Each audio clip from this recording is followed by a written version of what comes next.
이번 시간에는 11장 6번째 이제 관련된 이론인데요. 우리는 이제 바로 이제 앞장에서는 어떤 입자에 대한 각 운동량을 공부했어요. 근데 요거를 이제 일반적으로 확대하면은 이제 강체, 입자들이 모인 어떤 물체가 되겠는데요. 이번에는 특정 조건인 강체에 대한 각 운동량을 한번 해볼 거예요. 여기 이제 주어진 식에서도 여기 이제 식이 하나 주어졌는데요. 바로 요거거든요. 요거를 이제 보이려고 하는 거예요. 입자 전체의 각 운동량에 대한 변화를 주려면, 그러니까 강체에 대한 각 운동량의 변화는 뭐냐면은 요 강체에 작용하는 뭐다? 요 알자 토크죠. 그러니까 외력에 의한 토크가 되는 거예요. 토크에 의해서 각 운동량이 변한다는 거야. 한번 요거를 자세하게 다시 좀 읽어볼게요. 입자계에 작용하는, 그러니까 강체에 작용하는 알자 외부 토크라는 겁니다. 이게 중요한 거예요. 알자 외부 토크는 입자계의, 즉 강체의 전체 각 운동량의 변화를 결정한다라는 거예요. 우리가 이제 요거랑 좀 비슷한 상황을 직선 운동에서 보면은 뭡니까? 거기서는 뭐라고 할 수 있죠? 그쵸? 알자 외력이라고 할까요? 알자 외력에 의해서 뭐가 결정됩니까? 그쵸? 그러니까 질량 중심 운동량, 다시 말하면 선운동량이라고 보통 얘기하죠. 선운동량의 변화율을 결정하죠. 우리가 일반적으로 여기서 시간 변화율이라고 했지만, 변화한다는 것은 반드시 시간이라는 어떤 개념이 포함이 돼요. 그래서 시간의 변화율, 그러니까 운동량의 변화율 하면 얘는 당연히 시간에 따른 운동량이라는 물리량의 변화를 의미하는 겁니다. 그래서 알자 외력은 질량 중심의 선운동량을 결정하듯 뭡니까? 알자 토크는, 여기서 중요한 외부 토크죠. 외력 토크는 전체 각 운동량의 변화율을 결정한다. 그러니까 결국에는 우리가 질량 중심에서도 이제 여기서도 이제 공부했듯이 내력은 어떻게 됩니까? 서로 상쇄되죠. 그 마찬가지로 여기에서도 뭐가 상쇄된다라는 거야? 그렇죠. 내력에 의한 뭐야? 토크죠. 토크는 뭐가 된다? 상쇄됩니다. 요거를 한번 또 보여볼 거예요. 간단합니다. 한번 볼게요. 그러면 당연히 강체에 대한 각 운동량은 강체를 이루고 있는 입자들의 각 운동량을 더해주면 될 거예요. 그래서 이러한 식이 하나 나와야죠. 그죠? 그렇다면 얘를 변화율을 한번 계산해 봅시다. 그럼 dt분의 dl이 되겠죠. 그럼 얘를 이렇게 하면은 어차피 미분이라는 것은 선형 연산자이기 때문에 뭡니까? 미분을 하고 다 더해줘야 돼요. 그러니까 다 각 운동량을 더해준 다음에 미분 하나, 미분을 한 다음에 다 더해주는 거나 같다라는 겁니다. 여기까지 됐죠? 그렇다면 우리가 각 질점인 거죠. 각 질점에 대한 운동량의 변화는 뭐죠? 그 질점에 작용하는 외력에 의한 변화예요. 근데 여기서 외력은 예를 들면 이런 질점이 예를 여기 하나 들어볼게요. 여기 어떤 질점이 m이 있어요. 그럼 여기에 작용하는 얘가 외력이 미안합니다. 여기가 외력이 있을 수도 있지만 만약에 여기 m이 또 하나 있다면 이제는 뭐까지 존재합니까? 그렇죠. 여기 내력도 있죠. 내력. 그렇죠. 작용 반작용. 미안합니다. 이렇게 할게요. 그렇다면은 요 m을 기준으로 본다면 얘에 대한 토크는 알자 토크는 얘의 토크와 요 f에 의한 토크까지 다 고려를 해야 될 거예요. 이게 그 의미입니다. 그런데 결국에 얘랑 얘는 상쇄될 수밖에 없다. 특정 원점에서 여기가 이제 원점이라고 기준으로 본다면 얘에 대해서 이제 토크를 구해보면 얘의 요 토크나 더해주면 뭐 할 수밖에 없다라는 거야. 0이 될 수밖에 없다라는 거예요. 그래서 결국에 살아남는 거는 이러한 F가 되겠죠. 바로 또 옆에도 쓰면은 여기가 뭐 G라고 이렇게 놓을게요. 이렇게. 그렇다면은 결국에 요 M에 의한 토크나 요 M에 의한 토크를 구해보면 결국에 F하고 G만 살아남고 얘와 얘에 의해서 형성된 토크는 상쇄될 수밖에 없다라는 거예요. 그래서 살아남는 건 결국에 FG, 이런 외력에 의한 토크만 살아남는다는 거야. 그게 바로 일단 표현을 이렇게 쓰겠습니다. 그렇다면 왜 하필이면 이 내력에 의한 토큰은 상쇄가 될까 볼까요? 당연한 건데 그림을 한번 볼게요. 저 그림을 이렇게 확대해 왔습니다. 한번 보겠습니다. 우리가 이 원점에 의해서 토크를 M1, M2가 있다고 볼게요. 그리고 M1 사이까지의 위치 벡터, M2 사이의 위치 벡터를 각각 R1, R2라고 보고요. 그리고 M1과 M2에 서로 작용하는 작용 반작용의 힘의 크기를 F 이렇게 놔볼게요. 여기까지가 됐죠. 그렇다면 한번 봅시다. 기준점 O에 대해서 요 M1에 작용하는 내력에 의한 토크는 이렇게 표현할 수가 있겠죠. 여기까지 됐죠. 그렇다면 분명히 요 F는 한 직선 위에 있을 수밖에 없죠. N1, N2를 기준으로 보면. 그래서 정확히 선생님 벡터는 그냥 이렇게 표현했습니다. 그러면 얘를 이쪽을 양의 벡터 어떤 F, 그럼 얘를 마이너스 F라는 벡터로 쓸 수가 있을 거예요. 그렇지? 그러면 어차피 우리가 토크를 계산하면 요거를 모멘트 팔이라고 하잖아요. 얘 수직이 되는 모멘트 팔을 구해보면은 결국에 얘는 다 같을 수밖에 없잖아요. 일직선 위에 있기 때문에. 그지? 따라서 R1 크로스 F는 여기가 XG 평면에 있다면, 두 개가 평면에 있다면, 얘가 Z 평면으로 저기가 될 거 아니에요? Z 평면의 벡터가 될 거고, 그것의 크기는 R1F sin 세타 1 마이너스 F의 R2 sin 세타 2가 될 거 아니에요, 각각. 그럼 얘를 표현해 보면 결국에 R1 sin 세타 1의 모멘트 팔 똑같잖아요. 마찬가지로 R2 세타 2의 모멘트 팔도 똑같을 거 아니에요. 따라서 두 개를 더하면 결국에 상쇄가 될 수밖에 없다라는 거야. 두 개를 더하면, 그지? 즉 내력에 의한 토크는 다 상쇄될 수밖에 없다라는 거야. 0이 될 수밖에 없어서 외력에 의한 토크만 뭐 할 수밖에 없다? 존재할 수밖에 없다. 그럼 끝난 거죠. 결과는 즉 외력에 의한 강체에 작용하는 외력에 의한 알짜 외력에 의한 토크가 전체 가운동량을 변화시킨다라고 결론을 낼 수가 있겠죠. 여기까지 이해가 됐죠. 이제 그렇다면 우리가 특정 축에 대해서 회전하는 가운동량을 구해주면 우리가 기존에 구했던 앞에 장에서 열심히 풀었죠. 10장에서 이게 된다 이거야. 여기서 L이라는 거는 이제 조개 특정 축에서 얘기하는 겁니다. 특정 축. 우리가 아까 전에서는 요것은 일반적인 얘기예요. 1번은. 그죠? 일반적인 원점에서는 그러니까 여기서 어떤 축이 없어.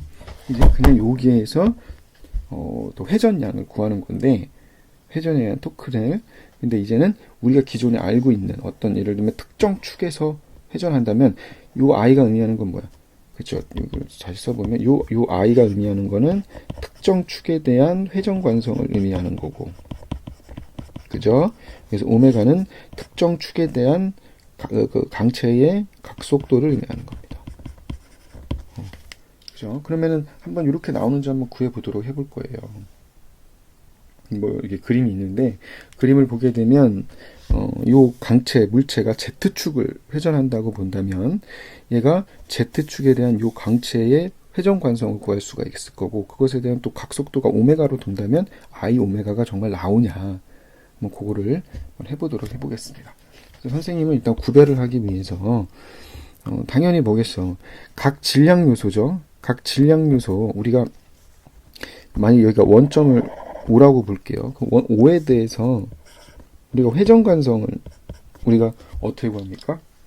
그렇죠. RI 플러스 PI일 거예요. 그러니까 아이디어는 이거예요. 그러니까 일반적인 원점 5에 대해서 가운동량은 LI입니다. 여기까지 됐죠? 그렇다면 뭐를 해주면 될까요? 특정 축에 대해서 가운동량은 전체 가운동량에서 뭐를 해주면 돼? 얘를 Z축을 뭐를 더해주는 거야? 그쵸? 얘를 그 축에 대해 프로젝션 시키면 되잖아요. 그 성분, 그 Z축에 대한 프로젝션, 그 성분을 뭐 해주면 돼? 다 더해주면 되겠죠. 그죠? 그게 바로 특정 축에 대한 회전 관성이 될 거야. 그렇다면 이게 정말 이퀄리티가 되냐? 뭐랑 I 오메가가 되느냐? 이제 요 문제잖아요. 요 문제가 되는 거예요. 요걸 한번 보여보도록 해보겠습니다. 먼저 li 그러니까 요거는 먼저 이렇게 쓰죠. 우리 이게 이제 아이디어니까 li는 요것의 크기를 한번 구해볼까요? 얘의 크기는 뭡니까? 그렇죠. RI 그냥 여기서 RI 이렇게 쓸게요. RI PI의 사인 일 거예요. 그러니까 RI랑 RI 벡터랑 PI 벡터 여기서 이제 여기서 이제 RI는 여기서 미소 적입니다. 뭐라고 해야 되나? 질량이에요. 미소 질량들. RI랑 PI와 사인 몇 도입니까? 요 RI 벡터랑 PI 벡터 그러니까 이루는 각은 얼마일까? 여기는 90도가 되거든. 얘는 사인 90도가 돼요. 왜 90도가 되는지 설명해 줄게요. 그럼 결국에 RI PI가 될 거예요. 그지? 그럼 일단 90도인 거는 좀 이따 보여줄게요. 그러면 얘는 RI의 PI는 뭡니까? 그쵸? 미소 질량 MI라고 볼까요? MI 그죠? MI 뭡니까? VI 이렇게 되겠다. 이렇게 그지? MI VI 이렇게 될 거예요. 그래서 얘는 다시 쓰면 MI의 RI VI 이렇게 될 거예요. 그지? 그러면 얘는 다시 쓰면 MI의 RI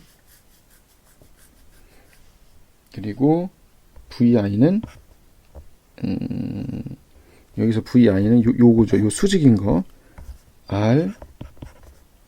I 번째인데 요게 이제 반지름이에요. 반지름. 얘의 뭡니까? 오메가 이렇게 되겠죠. 이렇게. 그지? 일단 요까지만 일단 써볼게요. 그렇다면 요 90도인 이유는 좀 이따 설명하겠습니다. 그지? 그렇다면 따라서 Z축에 대한 회전 관성은 뭡니까? 아까 설명했듯이 RI의 요 성분의 요 크기를 Z축으로 프로젝션 시킨 걸까요? 이 성분들을 싹 더해주면 될 거 아니에요? 그쵸? 요 각운동량을 싹 더해주면 돼요. 그렇다면 우리가 이제 요거를 설명을 하려고 하는데 요 밑에 그림 요거를 설명을 해도록 할게요. LI 벡터가 분명히 LI는 요 RI 벡터하고도 수직이잖아.